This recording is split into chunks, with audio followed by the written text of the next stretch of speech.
স্বাগত দর্শক, পূর্বাঞ্চল রিজেন্টন সংবাদ সংলাপে সঙ্গে আছেন নিরঞ্জন রায়।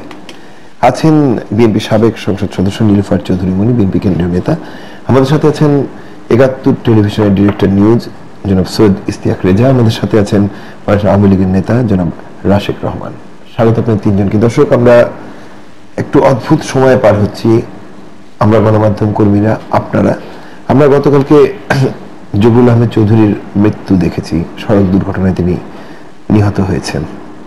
আমরা শোক সামলে উঠতে উঠতেই চলে গেলেন কায়েম চৌধুরী, পরিণত বয়সে এবং অজস্র কীর্তির পরে। কায়েম চৌধুরী এবং জহুরুল আহমেদ চৌধুরীর মৃত্যুতে জিটিভির পক্ষ থেকে, জিটিভি পরিবারের পক্ষ থেকে এবং আমাদের প্যানেলের পক্ষ থেকে শ্রদ্ধা জানিয়ে আমাদের আলোচনা শুরু করছি। আমরা আলোচনা করব রাজনীতি নিয়ে। তার আগে আমরা এই প্যানেলের পক্ষ থেকে তাদের দুজনকে শ্রদ্ধা জানিয়ে, শোক জানিয়ে শুরু করতে চাই। নীলুফার চৌধুরী মনি। ধন্যবাদ আপনাকে। যারা দেখছেন প্রত্যেকে আমার শুভেচ্ছা, অভিনন্দন। আসলে গত 2 দিনে বাংলাদেশের যে দুজন প্রথিতযশা আমাদের সামনে থেকে চলে গেলেন চিরবিদায়ের দেশে, সত্যি এই দুঃখ, এই শোক কাটিয়ে উঠতে বাংলাদেশবাসীদের অনেক সময় লাগবে, কারণ তারা এই দেশের জন্য বরেণ্য পুরুষ ছিলেন। যেমন আমি গতকালকে একটা টক শোতে গিয়েছি, যাওয়ার আগেই আমি শুনেছি যে আমাদের মাঝে যে সাংবাদিক, সিনিয়র সাংবাদিক, প্রবীণ সাংবাদিক, উনি চলে গিয়েছেন। খুব দুঃখ লেগেছে। এবং সেই সাথে আমি বলতে চাই, কালকেও আমি বলেছি যে এই ব্যর্থতা, গতকালকে ব্যর্থতাটা যখন যে সরকার আসবে সেই সরকারের কাঁধেই পড়বে। এই কারণে আমি কোনো ইন্ডিকেট করে বর্তমান সরকারকে বলছি না। আমাদের বহুদিনের এই রাস্তা সড়ক দুর্ঘটনার বহুদিনের আমাদের যে অভিজ্ঞতা, সেই অভিজ্ঞতা থেকে আমরা মনে করি যে সরকার আসার আগে অনেক রকম কথা বলে আসেন, কিন্তু তারপরে কেন জানি আমাদের ট্রাফিক জ্যামগুলো কমাতে পারেন না, বা আমাদের রাস্তাঘাট যাও বা আছেন, আমাদের কোনো সিস্টেম নাই। এই সিস্টেম লসের জন্য আমরা প্রতি বছর আমাদের অনেক কৃতি সন্তানকে হারাচ্ছি। আমাদের মা বাবারা তাদের সন্তানকে তাদের বুক থেকে চলে যাচ্ছে। সেই জন্য আমি আবারও বলবো যে সরকার এখানে দৃষ্টি দেওয়ার দরকার। এবং আজকে যিনি চলে গেলেন না ফেরার দেশে, উনি শুধু বাংলাদেশেই না, সমস্ত বিশ্বে উনি একজন অত্যন্ত নামি দামি একজন শিল্পকার ছিলেন, প্রতিনিধিত্ব করতেন। এবং আমি মনে করি যে এই গ্যাপটা পূরণ হওয়ার না, ওনার আরো অনেক অনেক দিন আমাদের মাঝে দেওয়ার ছিল। আর এই মানুষগুলো এই দেশ থেকে যতটা নিয়েছে তার চেয়ে অনেক বেশি এই দেশকে দিয়েছে। এদের কাছ থেকে আমরা শিখতে পারি যে দেখেন, দুজন মানুষ চলে গেলেন, এক মুহূর্ত আগেও তারা জানেন না তাদের ওরকম কোনো রোগ হয়নি, হতে পারে তাদের বয়স হয়েছিল, সেই রোগ হয়নি, যে আমাদের কর্মটাই কিন্তু থেকে যায়, কিছুই আর কর্মটাই থেকে যায়। আজকে ওনারা ভালো মানুষ বলে আমরা গর্ব করে, আমাদের এত কষ্টের মধ্যে গর্ব করে বলতে পারছি, কিন্তু আগামীকাল বা এখান থেকে যাওয়ার সময় আমি যে ঠিকভাবে ফিরবো আমরা জানি না। এবং আমরা যে কৃতকর্ম, আমরা যে কাজ করছি, সেটা যদি মানুষ তাদের মতো ভাববেন, চুলচেরা হিসাব করে, যারা আমরা রাজনীতিবিদ যারা মনে করি আমরা খুব ভালো কাজ করতে পারি না, আমরা সারাদিন একজন আরেকজনের পেছনে লেগে থাকি, দেশের সমস্যার সমাধান করার চেয়ে আমরা ব্যক্তিগত ক্ল্যাশে জর্জরিত হয়ে যাচ্ছে, এবং সেটার সুযোগ একটা তৃতীয় শ্রেণী নিচ্ছে। আমি বলতে চাই আজকের এই দুজন গুণগ্রাহী আমাদের মাঝ থেকে চলে যাওয়ার থেকে আমি শিক্ষা নিতে চাই যে আগামী দিনে আমরাও চলে যাব না ফেরার দেশে, এবং সৃষ্টিকর্তা যখন যাকে যেভাবে ডাকবেন সেভাবে আমাদেরকে চলে যেতে হবে। কিন্তু আমরা কিছু ভালো কাজ করে যেতে চাই এই পৃথিবীর জন্য, এই দেশের জন্য। এবং সেটা সবচেয়ে আমি বেশি বলবো প্রথমত রাজনীতিবিদদেরকে, দ্বিতীয়ত সাংবাদিকদেরকে, তৃতীয়ত বুদ্ধিজীবীদেরকে, যে আমরা সবাই মিলে যদি এই দেশটার কল্যাণে আসি, আমাদের এক এক জায়গায় আমাদের আদর্শের কিছু ডালপালা থাকতে পারে, কিন্তু আমাদের মেইন আদর্শটা কিন্তু ডেভেলপমেন্ট করা, উন্নয়ন করা একটা দেশের। যে মেইন আদর্শতে এই দুজন ব্যক্তি ছিলেন, ওনাদেরও কিন্তু একটা ভাষা ছিল, কাউকে সাপোর্ট করতেন, হতে পারে আমার বিপক্ষের কাউকে সাপোর্ট করতেন, হতে পারে আমার পক্ষের কাউকে সাপোর্ট করতেন, কিন্তু অ্যাজ ইউজুয়াল হিসাব করলে দেখা যায় তারা এই দেশের জন্য বরেণ্য ব্যক্তি। ধন্যবাদ সৈয়দ ইশতিয়াক। আমি জানি জহুরুল আহমেদ চৌধুরী আপনার রক্তের স্বজন। জি, ধন্যবাদ রঞ্জন রায়। আমরা খুবই বেদনার্ত সবাই, আমরা জানি সবারই মন খারাপ। আপনি যদি দেখেন গত কয়েকটি মাসে আমরা 4 জন অভিভাবককে হারিয়েছি, আপনি যদি দেখেন, এবং 4 জন এমন মানুষ যারা অত্যন্ত উদার, গণতন্ত্র মনা, অসাম্প্রদায়িক মানুষ ছিলেন, প্রগতিশীল মানুষ ছিলেন। অধ্যাপক জিল্লুর রহমান সিদ্দিকী, আমাদের জাতীয় স্মৃতিসৌধের স্থপতি মইনুল হোসেন, সাংবাদিক জহুরুল আহমেদ চৌধুরী, যিনি আমার আত্মীয় হন, এবং কাইয়ুম চৌধুরী। এই মানুষগুলোর যেই কথাগুলো আমি বললাম, এর বাইরে আরেকটি বিষয়, মনিয়াপা অনেকগুলো কথা বলেছেন, আমি আর রিপিট করতে চাই না। সবচেয়ে বড় কথা, এরা কিন্তু খুব বিনয়ী মানুষ ছিলেন। এরা প্রত্যেক দুর্বিনীত ছিলেন, অত্যন্ত বিনয়ী মানুষ ছিলেন, এবং এই সমাজে কিন্তু আজ বিনয়ী মানুষের বড় অভাব। এবং এখান থেকে আমাদের একদিকে হলো আমাদের মুরব্বী জহুরুল ভাই, আমাদের এই পেশার কিন্তু মুরব্বী ছিলেন, আমাদের সবার সিনিয়র ছিলেন, এবং অত্যন্ত সজ্জন মানুষ ছিলেন। কখনো রেগে কথা বলতে আমি তাকে দেখিনি, ছোটবেলা থেকেই তাকে আমি চিনি, পেশাতেও আমার অনেক দিন হয়ে গেছে তার সাথে, এবং আমি তার সাথে দেশ বিদেশে কাজ করেছি। কাইয়ুম চৌধুরীকে আমি বহুদিন দেখেছি, জিলাভান সিদ্দিকীর কথাও জানি। মইনুল সাহেব তো একদম নিভৃতচারী মানুষ ছিলেন। কাইয়ুম চৌধুরীর মৃত্যুটা যদি আপনি দেখেন, উনি কিন্তু ওনার গুরু কামরুল হাসানের মতোই যেন তার পথ, একদমই তাই, মঞ্চেই মারা গেলেন তিনি, মঞ্চে কথা বলতেন। একজন জাতীয় কবিতা উৎসব এমন এক সময় মারা গেলেন যখন আজ 1 ডিসেম্বর বাংলাদেশে এশীয় দ্বিবার্ষিক চারুকলা উৎসব শুরু হতে যাচ্ছে, যেখানে তিনি একজন বরেণ্য ব্যক্তি হিসেবে প্রতি বছর থাকেন। খুবই খুবই মানে দুর্ভাগ্যজনক। বাংলাদেশের শিল্পী সমাজ তাকে অসম্ভব মিস করবে। এবং এই 4 জন মানুষ, এবং শেষ দুজনের কথা বলতেই হয়, জহুরুল আহমেদ চৌধুরী এবং কাইয়ুম চৌধুরী, দুজনকে এদেশ, আমরা যারা শিল্প, সাহিত্য, সংস্কৃতি, সাংবাদিকতার সাথে জড়িত আছি, তারা অসম্ভব মিস করব। রাশিক রহমান, আপনাকে ধন্যবাদ। আসলে আমি রেজাবের সাথে সম্পূর্ণ একমত। অধ্যাপক জিল্লুর রহমান সাহেব আমার বাবার শিক্ষক ছিলেন, এবং যে কথাটা তিনি বললেন যে অসম্ভব বিনয়ী মানুষ ছিলেন তারা, বদান্যতা, এটা আজকাল দুর্লভ, পাওয়া যায় না। মইনুল হোসেন খান সাহেব আমাদের স্মৃতিসৌধের স্থপতি, কাইয়ুম চৌধুরী সাহেব, জহুরুল সাহেব, সবাই, এই লসটা তো বিশাল বড় একটা লস। সবচেয়ে বড় লসটা এই কারণে আমি মনে করি যে আমাদের দেশ এবং জাতি যখন সৃজনী বন্ধত্বে ভুগছে, ঠিক সেই সময় সবচেয়ে বেশি সৃজনশীল যারা, তাদেরকে আমরা হারাচ্ছি।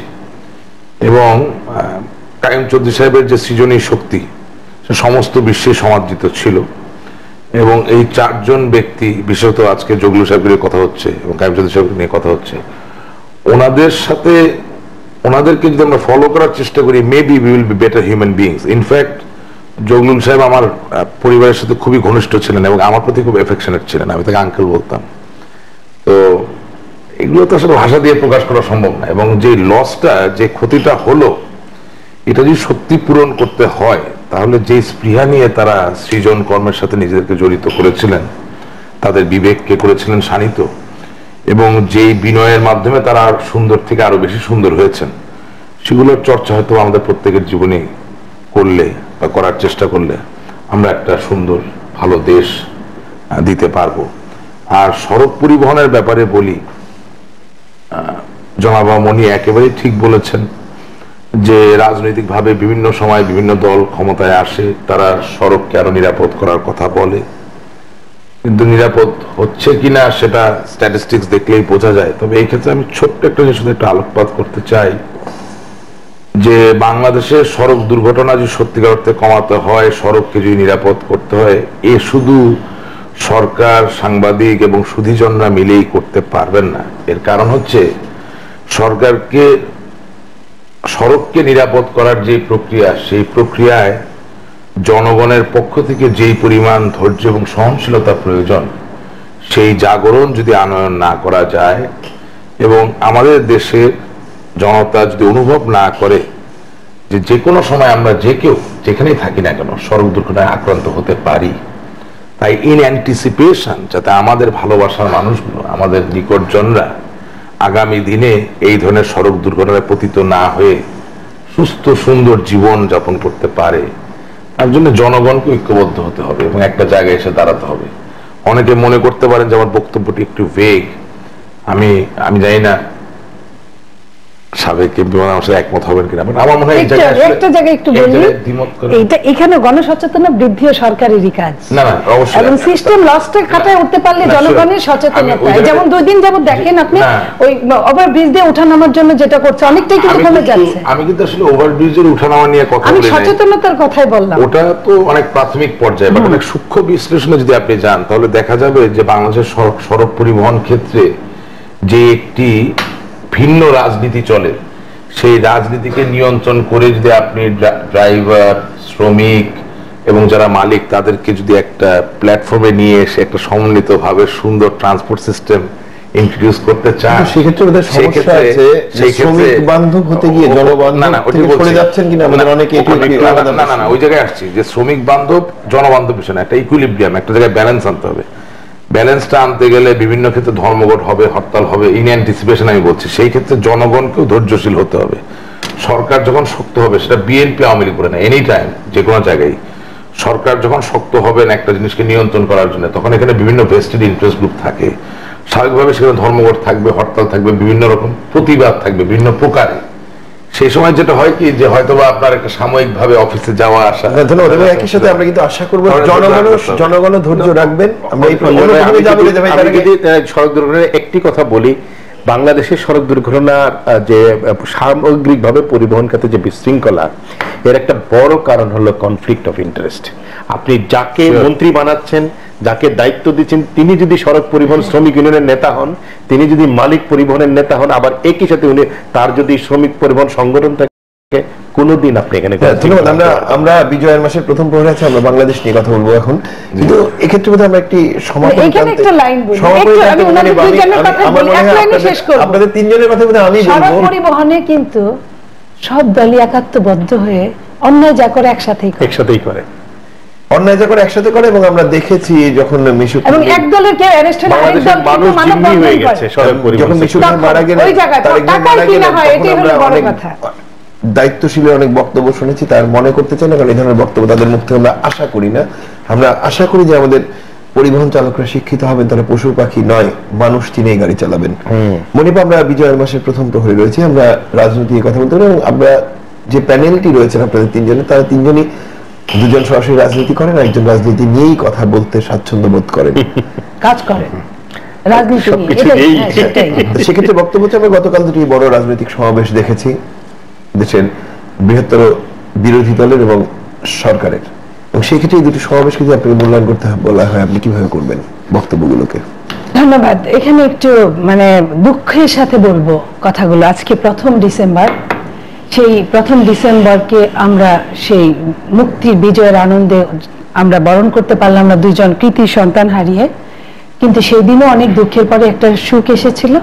আজকে যে সময়টা আপনি গতকালকের যে দুটো সমাবেশকে কেন্দ্র করে কথা বলতে বললেন, আপনি জানেন, বাংলাদেশের অনেকেই জানে আমি একটা দলের কেন্দ্রীয় পোস্টে আছি, অস্বীকার করার কোনো কারণ নেই।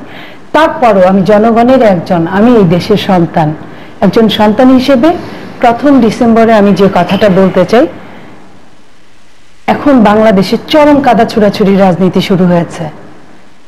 দুইটা সমাবেশকে যদি আমরা একসাথে করি, আমরা একজন না পাওয়ার বেদনায় বলতেই পারেন, আমি যদি রাস্তায় দুটো কিল খাই, আমি কিন্তু অনেকবার বলতে পারি অঞ্জনদাকে, আরেকটা মেরে দেখেন আমি আপনাকে কি করি। কিন্তু পাওয়ার, আমি আমি আমি বেশি দূরে গেলাম না, ওনাকে দিয়ে বললে এটা আবার দলীয় ভাবে চলে যাবে। সেইখানে আমি বলতেই পারি, যেহেতু আমি মারটা খাচ্ছি, বাট আপনি মার দিচ্ছেন, আপনার মধ্যে কিন্তু একটা দেওয়ার পুলক আছে। দেওয়ার পুলক থেকে কিন্তু জনগণ কোনো কথা শুনতে চায় না। হারানোর বেদনা থেকে একজন মরাবাড়ি গিয়ে, সে মরাবাড়ির আত্মীয় স্বজন কেঁদে কেটে কাকে দোষ দিল সেটা মানুষ মেনে নেয়, কিন্তু একটা বিয়ে বাড়ির আনন্দের মধ্যে কিন্তু মেনে নেয় না।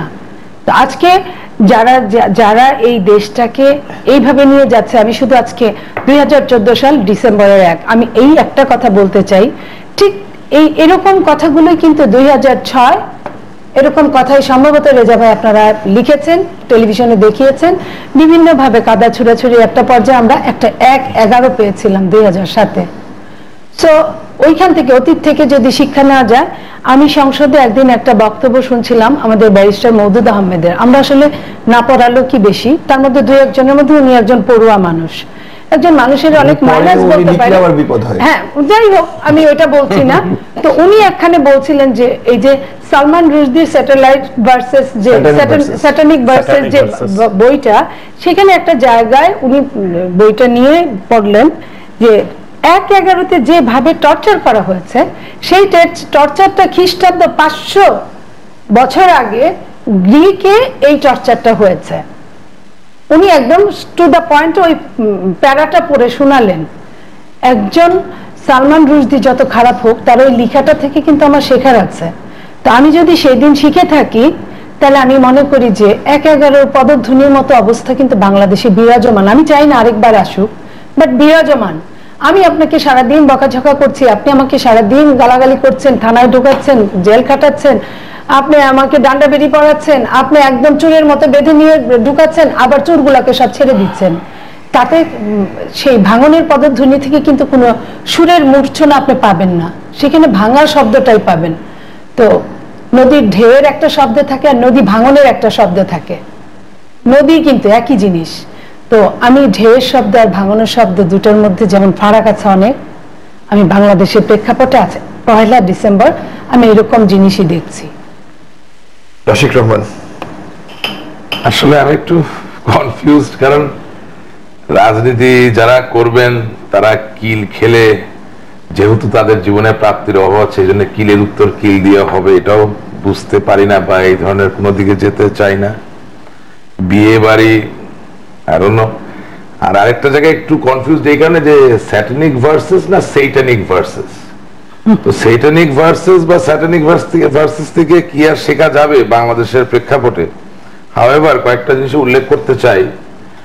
গত দিনের যে দুটি জনসভা হয়েছে সেখানে বেগম খালেদা জিয়া বর্তমান সরকারের পতনের কথা বলেছেন।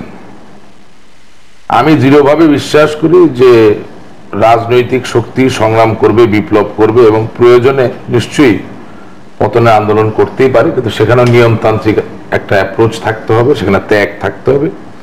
কিন্তু এই যে পতনের উপর নির্ভর করে যে বক্তব্যটা তিনি দিলেন, এই বিষয়ে আমার একটা ছোট বিশ্লেষণ হচ্ছে এরকম যে সত্যিকার অর্থে 20 দলীয় যে জোট, সেখানে 3টি শক্তির ধারা আছে। একটি হচ্ছে জামায়াতে ইসলামী, জাতীয়তাবাদী দলের ভিতরে 2টি শক্তির ধারা, একটি হচ্ছে তারেক জিয়া, আরেকটি হচ্ছে বেগম খালেদা জিয়া। এখন জেনারেল প্যাটার্ন যখন দ্বিতীয় বিশ্বযুদ্ধ চলছিল সেই সময় নেতৃত্বের ব্যাপারে তার জওয়ানদের সামনে দাঁড়িয়ে তিনি একটা কথা বলেছিলেন। কথাটা ছিল এরকম যে do not tell your people how to do things, rather tell them what needs to be done and they will surprise you with the results. অর্থাৎ আপনার নেতৃত্বে যদি সমন্বয় থাকে তাহলে কিভাবে একটি উদ্দেশ্য বা লক্ষ্যকে আদায় করতে হবে তা বলে দেওয়া লাগবে না, আপনাকে শুধু বলতে হবে এটি আমাদের উদ্দেশ্য, এটি আমাদের লক্ষ্য। বর্তমান প্রেক্ষাপটে 20 দলীয় জোটে জামাতে ইসলামীর যেই অবস্থান, তারেক জিয়া সাহেবের যেই অবস্থান, তার যে চিন্তা ভাবনা আমি যতটুকু পত্রপত্রিকায় দেখতে পারি, এবং একই সাথে বেগম খালেদা জিয়ার রাজনৈতিক সিদ্ধান্ত নিতে গিয়ে যেসব টানাপোড়েন বা যেসব চিন্তা ভাবনা করতে হয় তাতে করে সমন্বয়হীনতা পরিলক্ষিত হয়। এমত অবস্থায় বাস্তববাদী কোন রাজনীতিবিদ শুধু না, সচেতন কোন মানুষ কোনোদিন বিশ্বাস করবেন না যে 20 দলীয় জোট একটি সফল রাজনৈতিক বিপ্লবের মধ্য দিয়ে এই বর্তমান সরকারকে পতন করতে পারবে। এবং এই ক্ষেত্রে একটা কথা বলা লাগে যে জন কুইন্সি অ্যাডামস, মার্কিন যুক্তরাষ্ট্রের রাষ্ট্রপতি, তিনি একটা কথা বলেছিলেন যে when we can inspire people to dream more, to learn more, to do more and to be more, only then we are leaders. এই কথাটা মনে হচ্ছে যখনই শুধুমাত্র আমরা মানুষকে অনুপ্রাণিত করব, যেখানে তারা স্বপ্ন দেখতে পারবে বেশি, শিখতে পারবে বেশি, করতে পারবে বেশি এবং হতে পারবে বেশি, তখনই আমরা নেতা বা নেত্রী। সেই প্রেক্ষাপট থেকে যদি আপনি চিন্তা করেন তাহলে বর্তমানে 20 দলীয় জোট এমন কিছু জনগণের সামনে দিতে পারছেন না যার কারণে তার অনুসারী বা যারা তার অনুসারী না, অথবা যারা ফ্লোটিং জনগোষ্ঠী, যারা নির্বাচনের আগে বা বিভিন্ন সময় তাদের সমর্থন শিফট করে, তারা নতুন করে কোনো স্বপ্ন দেখারও কিছু খুঁজে পাচ্ছেন না, নতুন করে শেখারও কিছু পাচ্ছেন না, কারণ একই কথাই বারবার হচ্ছে।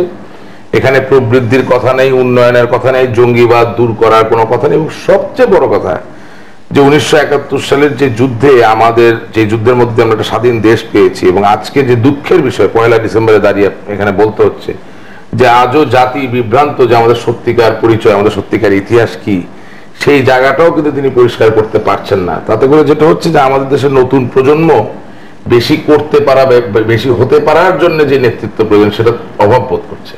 সেই জায়গা থেকে পতন হচ্ছে সুদূর পরা হতো। এবং 1 ডিসেম্বর একটা কথা আমাকে বলতেই হবে, গতকালকের বিএনপির জনসমাবেশ থেকে বেলুন ওড়ানো হয়েছে। সেই বেলুনে মেজর জেনারেল জিয়াউর রহমান, রাষ্ট্রপতি জিয়াউর রহমান সাহেব, ওনার ছবি ছিল। বেগম খালেদা জিয়া তৎকালীন বিরোধী দলীয় নেত্রী, সাবেক প্রধানমন্ত্রী, তার ছবি ছিল।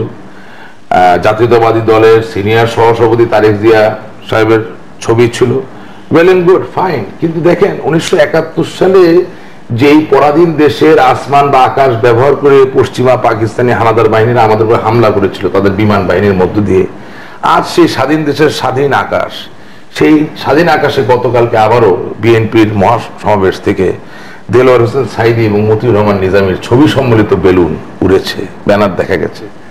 এর থেকে বড় দুঃখজনক ঘটনা আর কিছু হতে পারে না। এবং সবচেয়ে বড় কথা, তারা ইতিমধ্যে মৃত্যুদণ্ডে দণ্ডিত হয়েছেন, আমৃত্যু কারাদণ্ডে দণ্ডিত হয়েছেন। অর্থাৎ আপনি রীতিমতো আজান দিয়ে উত্তর দক্ষিণ পূর্ব পশ্চিমে এলান করে দিচ্ছেন যে সার্বভৌম দেশের সাংবিধানিক একটি বিচারিক প্রক্রিয়া, বিচারিক ব্যবস্থাকে আপনি স্বীকৃতি দিতে চান না। আমি দুঃখিত, এবং আমি এর মধ্যে যেটা মনে করি যেটা একটা বিরাট বড় সুযোগ ছিল জাতীয়তাবাদী দলের জন্য, সত্যকে এমব্রেস করে নেওয়া এবং বাংলাদেশের মানুষকে একটি গতিধারায় প্রবাহিত করার ক্ষেত্রে ওনারা আমাদেরকে সহযোগিতা করতে পারতেন। এর মানে এই না যে আন্দোলন করা যাবে না, এর মানে এই না যে তারা ক্ষমতায় আসবেন না। আমাদের একটা কমন প্ল্যাটফর্ম প্রয়োজন। ধন্যবাদ। আমি আসবো শুনছিলেন। হ্যাঁ, শুনছিলাম দুজনের কথা, দুই উদীয়মান তরুণ নেতৃত্বের কথা। মনিয়াপার একটি কথা দিয়ে আমি শুরু করতে চাই। উনি যখন শোক জানাচ্ছিলেন জুগল চৌধুরী এবং কায়েম চৌধুরীর মৃত্যুতে, তিনি বলছিলেন এই সময় আমাদের প্রতিজ্ঞা হোক যেন আমরা আর কাদা ছাড়াছড়ি না করি। এটা অত্যন্ত একটা, আমি বলবো যে অসম্ভব রকমের ভালো আবেদন। এই আবেদন যেন সবার মাঝে থাকে।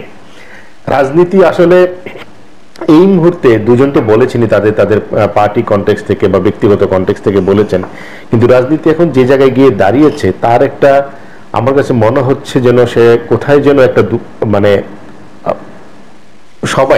সব দল তারা তাদের একটা নির্ধারিত গন্তব্যের ঠিক করতে পারছেন না।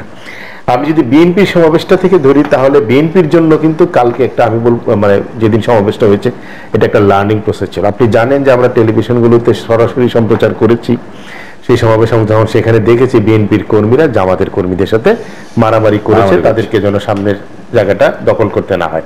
এটা আমার কাছে কিন্তু ইতিবাচক মনে হয়েছে। আমার কাছে মনে হচ্ছে বিএনপি এই জায়গাটা আসতে চাচ্ছে, এবং যে হারে মতিউর রহমান নিজামী, সাইদি, বুকে খালি গায়ে লেখা সাইদির মুক্তি চাই, গোলাম আজমের ছবি আমরা ফ্রন্ট রোতে দেখেছি, এটা আমাদের কাছে ভালো লাগে না। আমার বিশ্বাস বিএনপিরও ভালো লাগেনি। বেলুন ওড়ানোর বিষয়টাও একই, যেটা উনি বলেছেন। আমার মনে হয় এই জায়গাটা সামনে আসছে যে বিএনপি, আমার বিশ্বাস, এটা হলো আমার বিশ্বাস, মনি আপা ভালো বলতে পারবেন, বিএনপি নিশ্চয়ই গতকাল তার কর্মীরা যে রিঅ্যাকশনটা দেখিয়েছে, প্রতিক্রিয়া দেখিয়েছে, সেই জায়গাটায় বিএনপি আসবে যে জামাতকে আর কতকাল সওয়া যায়, আসলে সইতে পারা যায়।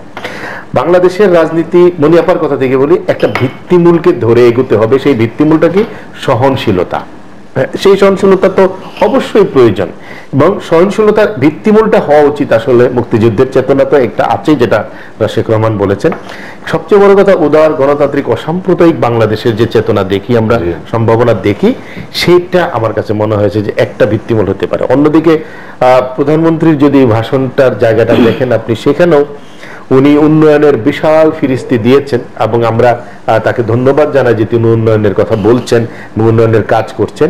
কিন্তু একই সাথে আমার কাছে যেটা মনে হয় যে উন্নয়ন আর সুশাসন একসাথে যেতে হবে। সুশাসনের জায়গায় কোথাও ঘাটতি থাকলে কিন্তু উন্নয়ন খুব একটা বেশি ম্যাটার করবে না আগামী দিনগুলোতে। অঞ্জন রায়, ধন্যবাদ। একটি নিয়মমাফিক বিরতি থেকে এসে আপনার কাছে নিরবিচ্ছিন্ন কথা শুনতে চাই।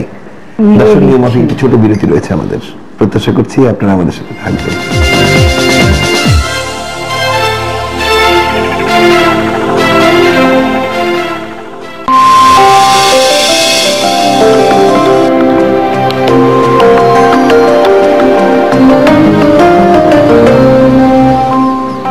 দর্শক, ফিরে এলাম পূর্বাঞ্চল রিজেন্টন সংবাদ সংলাপে। আমরা বিরতির আগে শুনেছি রাজনীতি নিয়ে শেখ রহমানের বক্তব্য, শুনেছি সৈয়দ ইশতিয়াক রেজার চমৎকার একটি বিশ্লেষণের জায়গা। আমি আসছি নীলুফার চৌধুরী মনি আপনার কাছে। জি, আসলে আমি দুইজনের কথা শুনলাম, আমি মুগ্ধ যে আগামী দিনের আওয়ামী লীগের সুন্দর সুন্দর নেতৃত্ব জন্ম হচ্ছে। এই জন্য তাকে ধন্যবাদ, যে ভালো বলেছেন, যদিও কথার মার পেছে অনেক কিছুই বলেছেন, কিছু উত্তর আমাকে দিতেই হবে যদি একটু সময় দেন। তো আমি ওনার কয়েকটা প্রশ্নের উত্তর দিচ্ছি। যে উনি বলেছেন যে পতনের কথা বলেছেন বিএনপি কিছুই করতে পারছে না, 20 দল বলেছেন, এবং তারেক জিয়া একরকম বলেন, খালেদা জিয়া একরকম বলেন। আমি জামালপুরের মেয়ে, একটা কথা বলি, ওইখানে একটা শব্দ আছে, বাক্য, সুতুলে ঠ্যাং পইতে নেই যায়। আপনি পশ্চিম দিকে যদি শোন তাহলে আপনার পাপ দুটো পূর্বে যাবে, পূর্বে যদি শোন পশ্চিমে যাবে, উত্তরে শুনলে দক্ষিণে যাবে, দক্ষিণে শুনলে সো তারেক জিয়া এবং খালেদা জিয়া তারা সন্তান এবং মা, অতএব তাদের লাস্ট ফিনিশিং কিন্তু এক জায়গায়। হতে পারে যে আপনাদের সৌজন্যে বদন্যতায় তারেক রহমান ৭ সমুদ্র ১৩ নদী পারে আছেন, দুইজনের যোগাযোগটা এমন এবং আপনারা এমন উৎপেতে থাকেন কথাও বলতে পারেন না ফোনে, সেই জন্য হয়তো দুইজনের বচনটা হয়তো এক হয় না কখনো কখনো। সেটা আমি মনে করি যে এটা যেভাবে আপনারা সুষ্ঠুভাবে সুষ্ঠু মস্তিষ্কে প্রপাগান্ডা ছড়ানোর চেষ্টা করছেন এটা ঠিক না, এটা হতে পারে না। মা এবং ছেলে শেষমেশ তারা সবই এক। এবং এইখানে ২০ দল দেখে যেটা বলেছেন, আমি আপনাকে একটা কথা বলতে চাই, আমরা আরব বসন্ত সবাই জানি এবং আমরা টেলিভিশনের এই যুগের বিজ্ঞানের এত সমৃদ্ধতায় আমরা দেখেছি যে একটা ছেলে, বেকার ছেলে, সে ফলের দোকান করবে, প্রথম যে সংযোগটা হলো আগুনটা ধরলো, সেই ফলের দোকান পুলিশ তাকে অবৈধভাবে দোকান করছে ভ্যান গাড়িতে, পুলিশ তার দোকানটা ভেঙে দেওয়ার জন্য সে নিজের গায়ে আগুন দিয়ে আত্মহত্যা করেছিল। আজকে আপনারা মনে করছেন শুনশান নীরবতা। আমি মনে করে দিতে চাই না ৭৫ বা আমি মনে করে দিতে চাই না ৮১ বা আমি ওখান থেকে শিক্ষা নিতে চাই যে আজকের যে অবস্থা মনে হচ্ছে যে সবকিছু উন্নয়নে সমৃদ্ধতায় দেশ ভরে গিয়েছে, ছেয়ে গিয়েছে, দুধের সাগরে রূপান্তরিত হয়েছে, কিন্তু শেষমেশ যে ছোটবেলা একটা খেলা খেলতাম এই আঙ্গুলে ধরতে গেলে এই আঙ্গুল, তো আমাদের অবস্থাটা এই জায়গায় আমরা দাঁড়িয়ে আছি। এবং শেষমেশ আমি বলছি, উনি প্রবৃদ্ধির কথা বলছেন, আমি প্রবৃদ্ধি মানে তো বাংলাদেশবাসী জানে হলমার্ক, প্রবৃদ্ধি মানে বাংলাদেশবাসী জানে বিসমিল্লাহ, ইনুপেটু, তারপরে কি ডেস্টিনি, শেয়ার বাজার। প্রবৃদ্ধি মানে তো এটা জানে একটা এমপি কিভাবে ফুলে ফেপে ২০ একর জায়গা থেকে ৩,০০০ একরের মালিক হয়। প্রবৃদ্ধি মানে তো এটা জানে, আমি জামালপুরের মেয়ে, ওখানে একটা মেডিকেল কলেজ এই সরকার দেওয়ার কথা, সেই ২৫০ শয্যা বিশিষ্ট হাসপাতালে মেডিকেল কলেজ থাকার পরও, হাসপাতালটা থাকার পরও ওখান থেকে নিয়ে স্থানীয় বর্তমান প্রতিমন্ত্রীর জায়গা জমিকে বিক্রি করতে হবে বলে সরকারের ৫-৭ কিলোমিটার দূরে নিয়ে যাচ্ছে, যেখানে বিরান ভূমি, যেখানে সরকার মেডিকেল কলেজ করলে আরো ১-১.৫ হাজার কোটি টাকা তার বেশি লাগবে। এটা যদি প্রবৃদ্ধি হয়, ধিক্কার দেয় সেই প্রবৃদ্ধিকে। এই যদি প্রবৃদ্ধি হয়, বাংলাদেশের মানুষ যদি আত্মহত্যায় ধাবিত হয়, তার প্রবৃদ্ধিকে চেহারা যদি মানুষ না দেখাতে পারে, আর কিছু আমাদের যারা রেমিটেন্স দেন ১ কোটি বাংলাদেশি বিদেশ থেকে, আমি তাদের কাছে স্যালুট করছি যে তাদের রেমিটেন্সের উপর যদি আমি সারাদিন প্রবৃদ্ধি গুনি তাহলে আর আমার বলার কিছু নাই। আমি বলতে চাচ্ছি, আপনারা বলেছেন বেলুনের কথা, আমি যদি বেলুনের কথাটা আমি এড়িয়ে যেতে পারতাম, কারণ আমি শিবিরও করি না, জামাতও করি না, বাট আমি তারপরেও বলছি নাগরিকত্ব যদি থাকে বেলুন তো উঠতেই পারে। অঞ্জন দা, আমি কিন্তু খুব কষ্ট থেকে, গভীর কষ্ট থেকে বলছি, সংসদ সদস্য দাঁড়ানোর যোগ্যতা যদি থাকে বেলুন তো উঠতেই পারে। এটা তো ডিজিটাল বাংলাদেশ, বেলুন দিয়ে এখন চেহারা দেখা যায়। যদি না থাকে বেলুনটা, যদি বেলুনের জায়গায় না থাকে, বিচার হবে কিভাবে? আপনি যখন চেহারাই ভুলে যাবেন তাহলে তো আর বিচার হবে না। চেহারা দেখানোর জন্য বেলুন, হ্যাঁ, চেহারা তো দুই রকম হতে পারে। চেহারা দেখবেন কিছু কিছু চেহারা ১-১১, আমি আবার ফিরে যাচ্ছি, কিছু কিছু মানুষ ১-১১ আগে টেলিভিশন মাত্র অনেক বেসরকারি টিভি বের হয়েছে, পয়সা দিয়ে দিয়ে দিয়ে দিয়ে খরচাপাতি করে করে নিজের চেহারা দেখাতো। পরবর্তীতে ১-১১ আসার পরে কি হচ্ছে, ওই আর্মি অফিসাররা ওই ভিডিও ফুটেজ গুলো দেখে যে লোকটারে কমন দেখা যেত ওটারে ধরে আগে মাইক দিছে, আসলে ওই লোক কিছুই জানে না। এরকম অনেক লোক আছে। তো আপনার খ্যাতি থাকলে বিড়ম্বনা থাকবে। সো আমি বেলুনকে ভয় না পেয়ে আমি আসল জায়গায় হাত দিই। খ্যাতি আপনার বিখ্যাতরও খ্যাতি আছে, অখ্যাতরও খ্যাতি আছে, আবার আপনার যে অখ্যাতরও খ্যাতি আছে, খ্যাতির আবার বিড়ম্বনা আছে। খ্যাতি দুই রকম, সুখ্যাতি আর অখ্যাতি। কুখ্যাতির যেটা বলছি, আমরা যদি নারায়ণগঞ্জের দিকে তাকাই, কুখ্যাতির যে কত খ্যাতি এবং কত বিড়ম্বনা, এটা ৭১ টেলিভিশন হারে হারে বুঝেছে। ৭১ টেলিভিশন হারে হারে বুঝেছে যখন আমরা দেখেছি একজন মেয়র এবং একজন সংসদ সদস্যের যে ঝগড়া, আমরা কিন্তু ইউটিউবে দেখেছি, আমরা টেলিভিশনে দেখেছি। সো এই খ্যাতি যদি সেই খ্যাতি হয় তাহলে বাংলাদেশের তো ১২টা ব্যাগ হয়ে গেছে। রাশেক রহমান, জনাবা মনি সাবেক সংসদ সদস্য ছিলেন, কিভাবে কথাটা বলবো, বলেন। প্রবৃদ্ধিকে যদি সংজ্ঞায়িত করা হয়, সেখানে আমাদের শ্রমজীবী মানুষের প্রেরিত রেমিটেন্সের ভূমিকা সমীকরণে কতটুকু, এটা দেখা প্রয়োজন। প্রবৃদ্ধিটা more dependent on gross domestic product, GDP. তো আমি মনে করি যে সেটা আপনি 5.6 এক সময় সাবেক সংসদ সদস্য ছিলেন, আবার হবেন ইনশাআল্লাহ, দোয়া করি আল্লাহ তাআলার Thank কাছে। you. তবে প্রবৃদ্ধির সংজ্ঞাটি আপনি পরিষ্কার না হলে যেটি হবে যে জনতা একটু বিভ্রান্ত হয়ে যেতে পারে, এটি এক।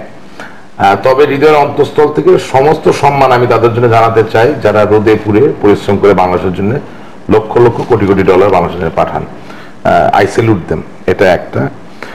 প্রবৃদ্ধির উদাহরণ হচ্ছে আজকে বাংলাদেশের মাথাপিছু আয় $1044, এবং শুধু তাই না, এই প্রবৃদ্ধির কারণে এটা মনে রাখবেন যে যারাই আওয়ামী লীগে ভোট দিয়েছেন 2008 সালে বা 5ই জানুয়ারি নির্বাচনে, আমি জানি আপনি 5ই জানুয়ারি নির্বাচন নিয়ে একটা সময় কথা বলবেন, আমিও বলবো, আমার ভালোই লাগে এটা নিয়ে কথা বলতে।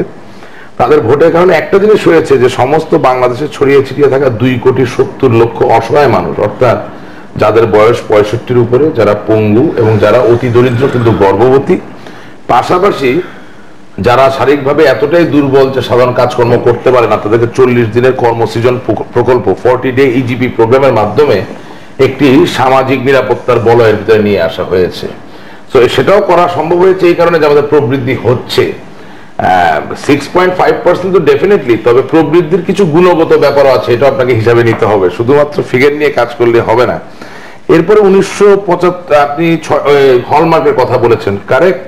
হলমার্ক হওয়া ঠিক না, ইউনিটুপে হওয়া ঠিক না, কিন্তু আপনাকে মনে রাখতে হবে যে এই যে একটু আগে আমরা কথা বললাম যে কাদা ছোড়াছুড়ি আমরা করছি, আমরা যদি সত্যিকার অর্থে হলমার্কের প্রবলেম সলভ করতে চাই, আমরা যদি সত্যিকার ডেস্টিনের প্রবলেম সলভ করতে চাই বা ইউনিটুপের প্রবলেম সলভ করতে চাই, তাহলে বাংলাদেশের জয়েন্ট স্টক রেজিস্ট্রারের কাছে গিয়ে তথ্য অধিকার আইনের অধীনে হলমার্ক, ডেস্টিনি, ইউনিটুপে কবে থেকে অপারেশনে গেছে, কত সালে তারা নিবন্ধিত হয়েছে, ওটা বেরোলেই বেরিয়ে যাবে যে তাদের কার্যক্রম কোন সরকারের সময় চালু হয়েছিল।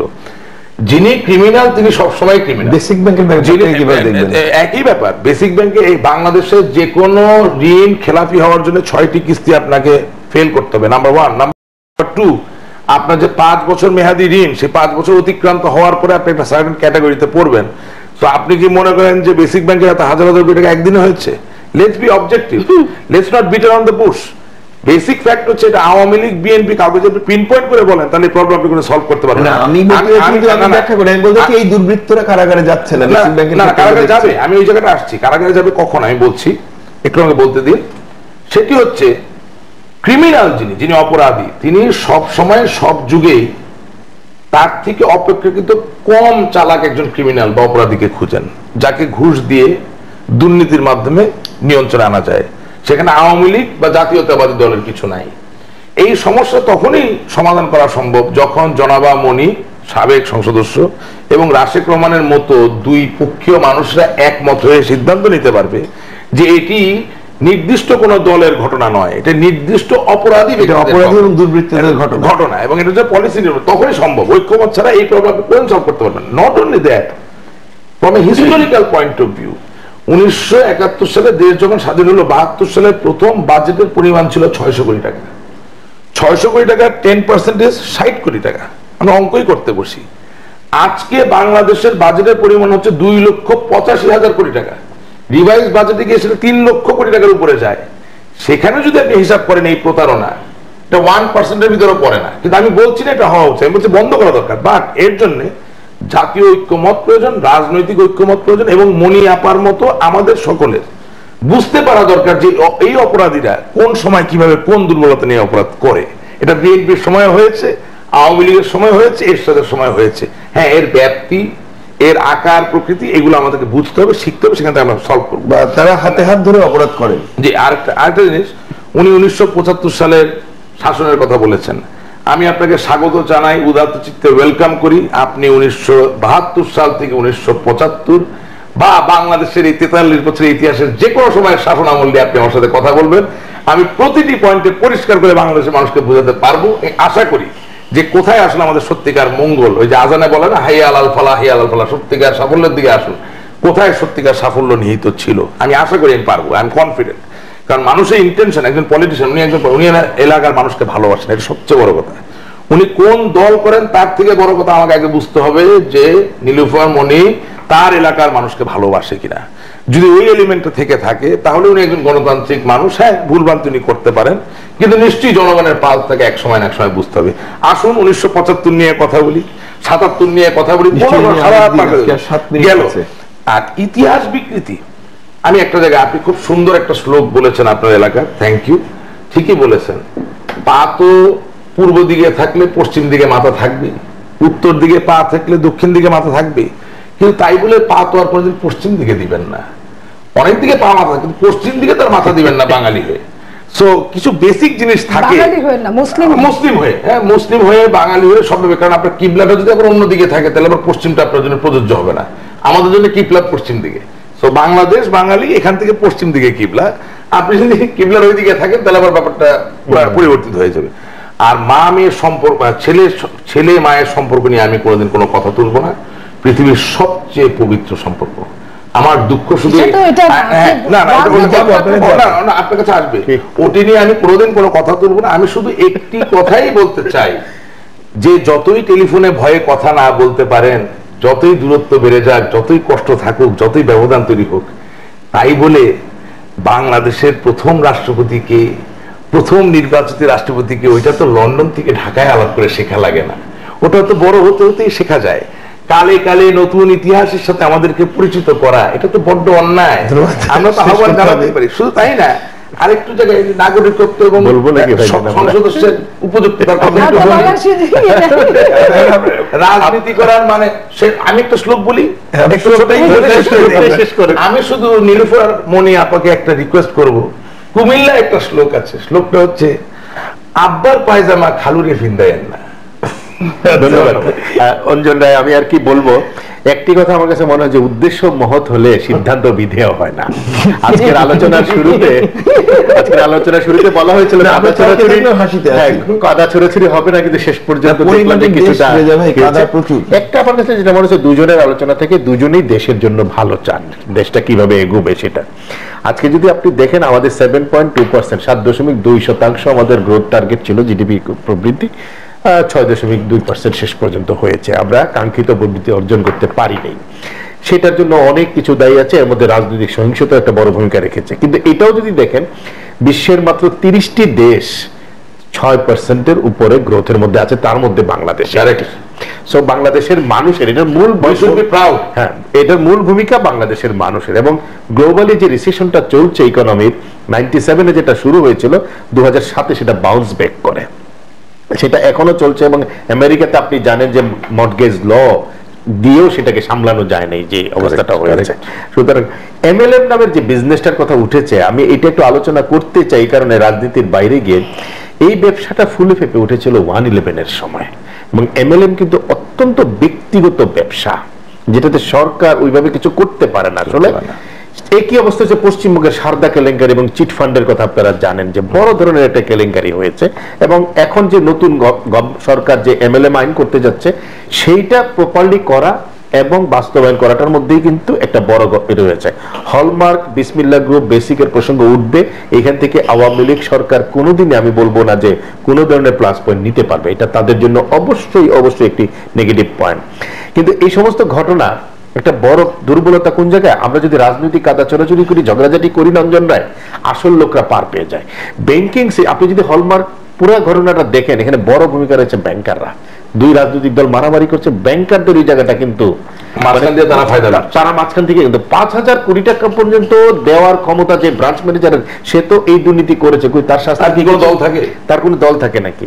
বিসমিল্লাহ গ্রুপ দেখেন ব্যাংকের টাকা মেরেছে। বেসিক ব্যাংকটা আমি বলবো যে সরাসরি বোর্ডের চেয়ারম্যানের হাত ছিল। সুতরাং এটি অনেক দুর্নীতির বিরুদ্ধে সংগ্রাম যদি না করা যায়, দুর্নীতিকে যদি নিয়ন্ত্রণে আনা না যায়, আমরা কিছু উদাহরণ দেখছি, যেমন বদির মতন এমপিকে, শাসক দলের এমপিকে জেলে নেওয়া হয়েছে, এটি একটি ভালো উদ্যোগ, ভালো সাইন। কিন্তু শেষ পর্যন্ত যদি বড় ধরনের শাস্তি না হয়, দুর্নীতির বিরুদ্ধে যদি বড় লড়াইটা না হয়, তাহলে কিন্তু কোনো রাজনীতি বড় ধরনের জায়গায় যেতে পারবে না। 3 মিনিটে আছে, মনিয়া 1 মিনিট। 1 মিনিটে তো এতগুলো কথা বলা যাবে না। যাই হোক, আমি গ্রোথের কথা যখন আসছে, কৃষককে নিয়ে গ্রোথের কথা, আমি রেজা ভাই যা বলছো এটা দিয়ে আমি কথা বলবো না। আমি শুধু বলবো কৃষককে নিয়ে যে গ্রোথের কথা উনি বলেছেন, একজন নেতা হলে সে কি এটা বলতে পারেন যে কৃষক আসলে কি পায়? আমাদের যারা ক্ষুদ্র কৃষকগুলো, তারা একটা ধানের খরচ, 1 মণ ধানের পিছনে খরচ হয় 720 টাকা, তারা যখন বিক্রি করে, প্রথম মধ্যস্বত্বভোগী যখন কিনে নেয় 650 টাকা, সেই কৃষকটার আত্মহত্যা করা ছাড়া কোনো উপায় থাকে না। এবং এই জায়গায় যদি আপনার এই জিডিপি গ্রোথ বা আপনার মনে করেন যে $1044 আসে, 350টা এমপির কথাই বলি, আর ব্যবসায়ী বাদই দিলাম, 350 জন এমপির যদি ইনকাম হয় 1 লক্ষ কোটি টাকা, আর যদি একটা রিক্সাওয়ালা বা কৃষকের যদি ইনকাম হয় 5000 টাকা, সেটারে 2 দিয়ে ভাগ করলে কি আপনার ওটা কি আপনার হবে? আরেকটা জিনিস আমি বলছি, হলমার্ক ডেস্টিনি এরা নাকি কোন সালে জন্ম হয়েছিল, আমি শুধু তাদের উদ্দেশ্যে বলতে চাই, জন্ম হোক যথাযথ, কর্ম হোক ভালো। আওয়ামী লীগের সময় কি বিএনপির ঘরে সন্তান জন্ম হয় না? বিএনপির ঘরে কি আওয়ামী লীগের সময় সন্তান জন্ম হয় না? তো সন্তান মানুষ হওয়ার পরে কিভাবে হলো, এটা হলো যেটা রেজা ভাই বলেছিলেন। আমি বলি যেটা রেজা ভাই বলেছিলেন যে একমাত্র একটা শেরাটন হোটেলের যে ম্যানেজারটা ছিল, সে একাই কোন সময় স্বাস্থ্যমন্ত্রীর প্ররোচনায়, স্বাস্থ্যমন্ত্রীর ছত্রছায়ায়, স্বাস্থ্য উপদেষ্টার ছত্রছায়ায় যে কাজটা করেছে, তার কি বিচার হয়েছে?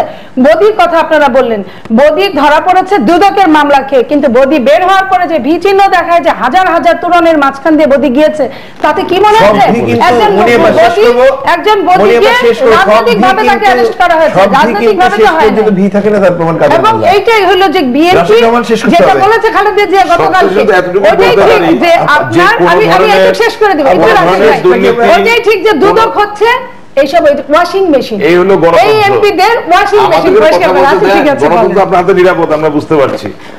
আমার কথা হচ্ছে যে লাওৎজে, যিনি টাওয়িজম 500 খ্রিস্টপূর্ব সময় প্রবর্তন করেছিলেন, তিনি একটা কথা বলছিলেন, if we want to ensure progress and growth, then we have to introduce higher dimensions of consciousness within our awareness. অর্থাৎ আমরা যদি সত্যি উন্নত হতে চাই, সামনে এগিয়ে যেতে চাই, আমাদের ভিতরে আরো উঁচু মাত্রার, উচ্চতর জাগরণ এর সূচনা ঘটাতে হবে আমাদের সচেতনতার মাঝে। আমি শুধু এতটুকুই বলি যে এতদিন দুর্নীতি থাকা উচিত না, বাংলাদেশে একদিন দুর্নীতি থাকবে না। তবে এটাও ঠিক, এতদিন মোদী সাহেবের মতো মানুষদেরকে দুদকের ব্যালকনিতে হাঁটতে হতো না, কিন্তু আজকে শুরু হয়েছে। ভুল ত্রুটি থাকতে পারে, আপনি উপদেশ দিন, সাজেশন দিন, আন্দোলন করুন, নিশ্চয়ই আমরা একটা ভালো জায়গায় পৌঁছাতে পারবো। এবং মন্ত্রীরা আজকে দাঁড়ে দাঁড়ে ঘুরছে একটা ক্লিন স্লেট নেওয়ার জন্য, এটাও কিন্তু বাস্তবতা আগে ছিল না। আর সবশেষে একটা কথা বলি, দেশকে যদি সত্যি ভালো করতে চান, সব কথার উপরে দুর্নীতি, আমি চাই তো, এই জন্য বলছি যে বাংলাদেশের একটি পরিচয় প্রয়োজন, ওই জায়গায় আমরা ঐক্যবদ্ধ হই, তাইলে দেখবেন বাংলা আস্তে আস্তে ঠিক হচ্ছে। ধন্যবাদ, শেষ করব। বাংলাদেশের একটি পরিচয় প্রয়োজন, সেই বাংলাদেশের একটা পরিচয় হলো সকলের সম্মিলিতভাবে সমৃদ্ধশালী বাংলাদেশের স্বপ্ন দেখা এবং কাজ করা। শুধুমাত্র কথায় কাজ হবে না, এবং বাংলাদেশের মানুষ কাজ করছে, যেটা আমি বলেছি, প্রথম বাংলাদেশ আমার শেষ বাংলাদেশ, জীবন বাংলাদেশ আমার মরণ বাংলাদেশ। ধন্যবাদ, শেষ করতে ভাই। একটি পরিচয়ের জায়গাটি একটি বড় রকম সংকট আছে, সেটাই তো আমি বললাম যে সেই সীমানা আমাদের পেরোতে হবে। বাংলাদেশের যিনি সরকারি দল থাকবেন, যিনি বিরোধী দল থাকবেন, তার একটাই ভিত্তিমূল মুক্তিযুদ্ধের চেতনা। কারেক্ট। ধন্যবাদ নীলুফার চৌধুরী মনি, ধন্যবাদ জনাব সৈয়দ ইশতিয়াক রেজা, ধন্যবাদ রাশেক রহমান। দর্শক, আজকের আলোচনা এই পর্যন্ত। আমরা কথা শুনছিলাম, হয়তো মতের ভিন্নতা বহুবাচনিক সমাজে থাকে, সেটি ছিল, কিন্তু তারা কিন্তু শেষটি হাসি মুখে করেছেন। যদি নেতৃত্বের এই স্তর থেকে হয়, আমরা একদিন নিশ্চয়ই ভরসা রাখি বাংলাদেশে একটি পরিচয় থাকবে, এবং সেই বাংলাদেশে উভয় দলের যারা শীর্ষ নেতারা আছেন, তারা বছরে অন্তত একবার দুজনের দিকে তাকিয়ে হাসবেন। একটু সাহস করে স্বপ্নই দেখি। শুভরাত্রি।